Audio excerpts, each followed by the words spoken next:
Hollywood does kaiju, but do they do it right? You're watching Beyond the Trailers review of Pacific Rim. Today, at the edge of our hope,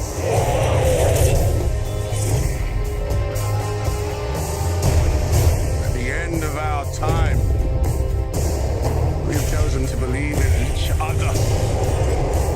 Today we face the monsters that are at our door.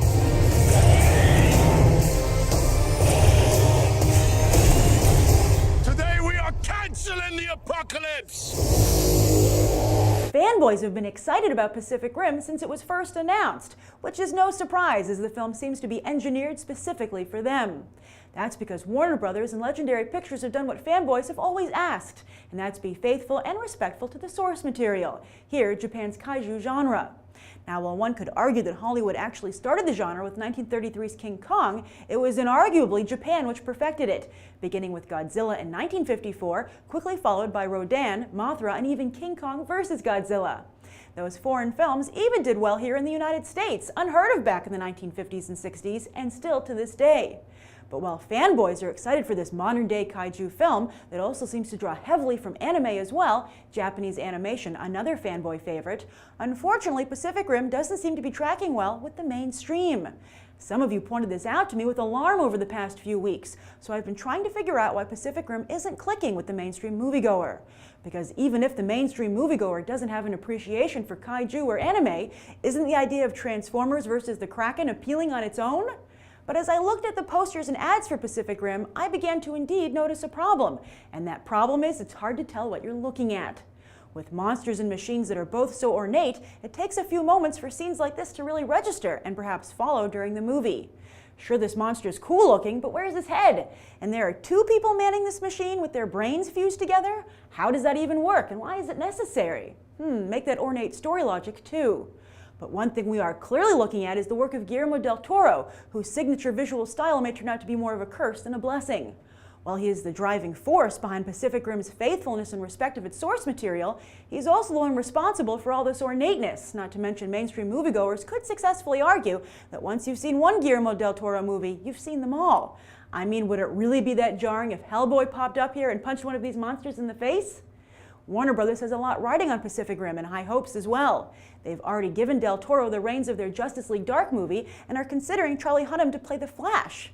But as for Legendary Pictures, who have been unhappy with their deal with Warner Brothers, well, they just left the studio for NBC Universal this week. So let's see what kind of goodbye Pacific Rim is. So as I've been explaining, I'm really running behind on content because I'm getting ready for San Diego Comic-Con, which is mere days away. I leave for San Diego on Wednesday, and you can expect coverage to start going up that evening, West Coast time though. So I finally got to see Pacific Rim last night on Saturday. I apologize to everyone who's been waiting. I've seen all your comments, and here's my review. I saw it in IMAX 3D, and it was actually one of the best IMAX 3D movies I've ever seen in terms of the visual quality. And when I was watching it, particularly during, I'd say, the first third of the film, I was like, wow, Guillermo del Toro, who has always been a great filmmaker, has really stepped up his game even more. I could totally understand why Warner Brothers would give him Justice League Dark. I feel he's getting to the level of like a James Cameron or a Spielberg or a J.J. Abrams in terms of being able to make and to be able to deliver a blockbuster. But can he deliver a blockbuster? I mean, as you'll see on Monday, talking about the box office, Pacific Rim looks like it's going to open in third place, and it just hasn't really connected. And when I was watching the film, I have to say I could kind of see why. First of all, I went with two people who are not comic book fans. They aren't like fanboys, and they thought the movie was ridiculous.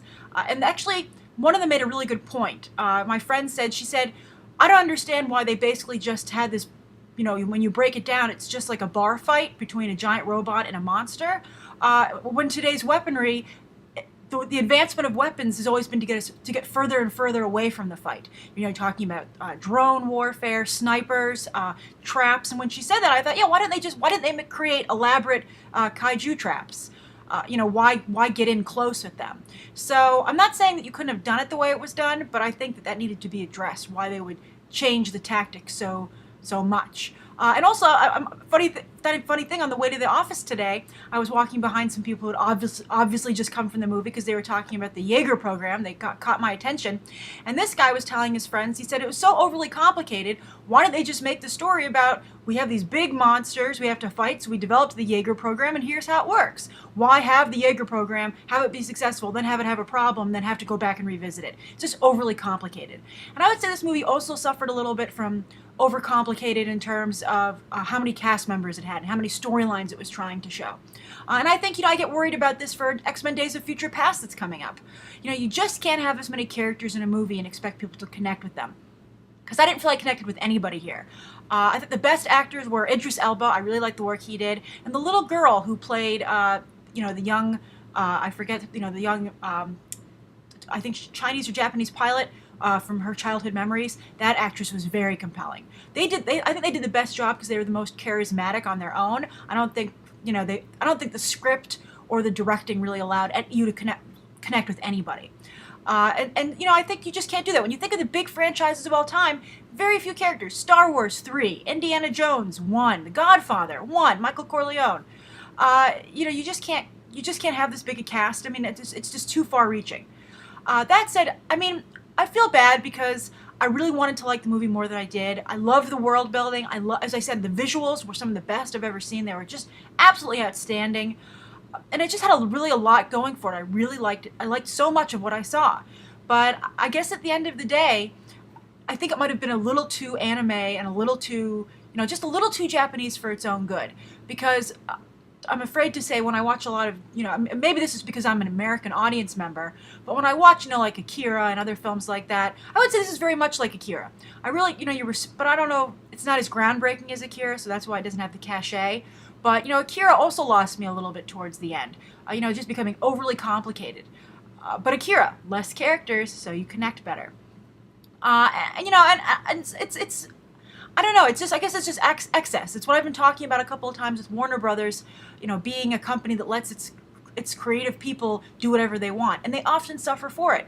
And I wish they would have somebody, I guess they're reluctant to clamp down or impose rules on the talent, but you have to, because when talent runs amok, nobody wins, including the talent.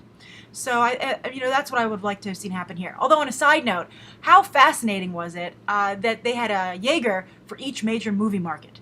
You had China, you had Russia, you had the UK/Australia, and then you had America, which was China and America working together, or the Asian movie market and America working together. I thought that was great. And I will say, on a side note, on Charlie Hunnam, I don't think he's a good use for Warner Brothers, at least based here. I know I'm talking about the fact they were thinking of using him for The Flash. I think he has an accent in real life. He's not American, and the way he puts on an American accent, I think creates distance. It doesn't seem natural. It has kind of like he's telling a story, like it's a story voice. It just doesn't ring true to me, and which is too bad, because I think he had a lot of heart, and I think he sold a lot of scenes, emotionally. But then when he opened his mouth, he just, I took a step back. So that's what I thought of Pacific Rim. A number of you have been asking me to give ratings, some kind of rating system. I'm very reluctant to do that because, at the end of the day, it's my opinion. Movies are judged by awards and box office, because everything else is in the eye of the beholder.